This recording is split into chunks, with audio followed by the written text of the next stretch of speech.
If you worshiped with us yesterday, you know we deviated from the lectionary.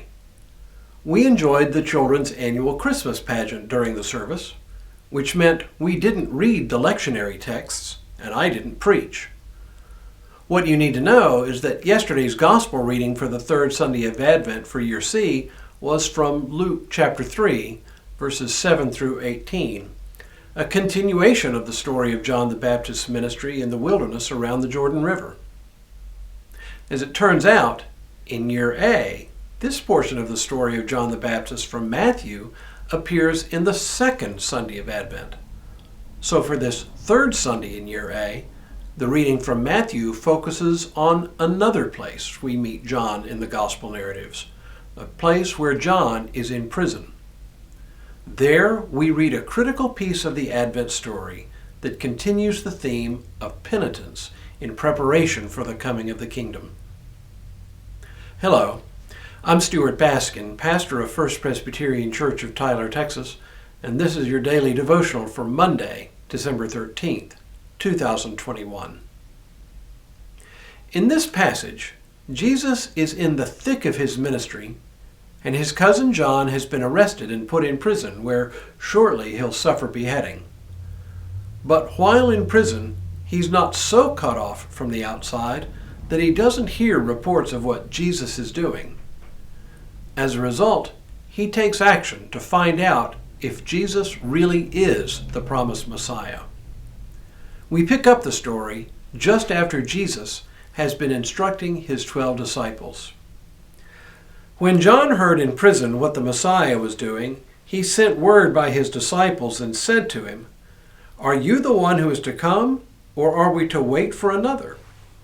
Jesus answered them, "Go and tell John what you see and hear. The blind receive their sight, the lame walk, the lepers are cleansed, the deaf hear, the dead are raised, and the poor have good news brought to them.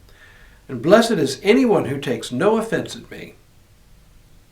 As they went away, Jesus began to speak to the crowds about John. "What did you go out into the wilderness to look at? A reed shaken by the wind? What then did you go out to see? Someone dressed in soft robes?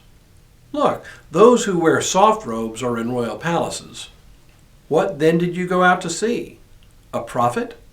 Yes, I tell you, and more than a prophet. This is the one about whom it is written, 'See, I am sending my messenger ahead of you, who will prepare your way before you.'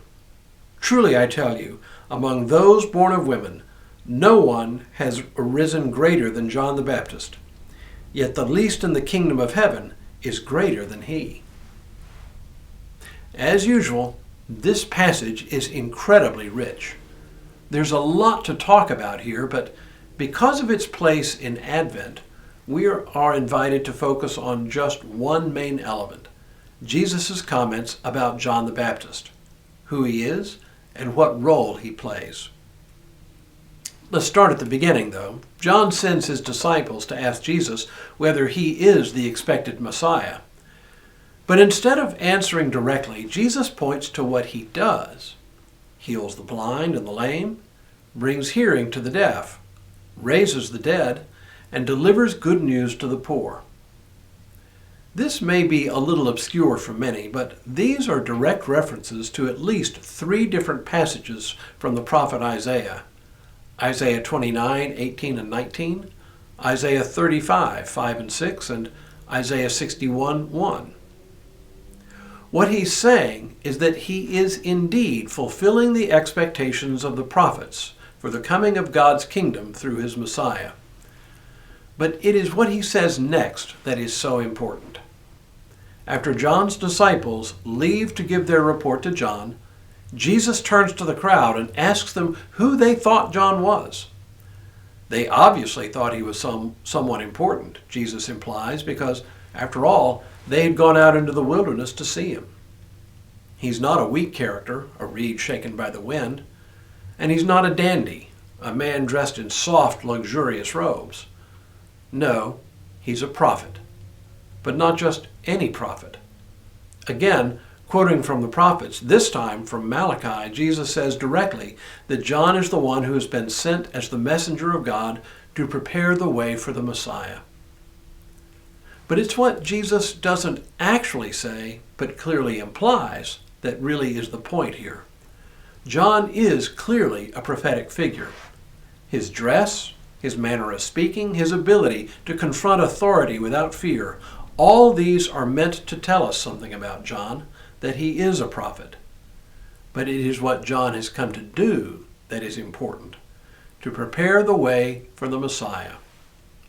Jesus is saying, in not so many words, that this is exactly what John has done, and that indeed the Messiah stands before them now. John's call to repentance continues to animate our preparation for the coming of the Messiah, even today.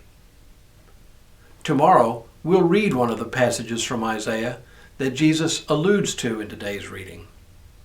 But for now, may God continue to bless you and keep you in all that you do this day and in all the days ahead.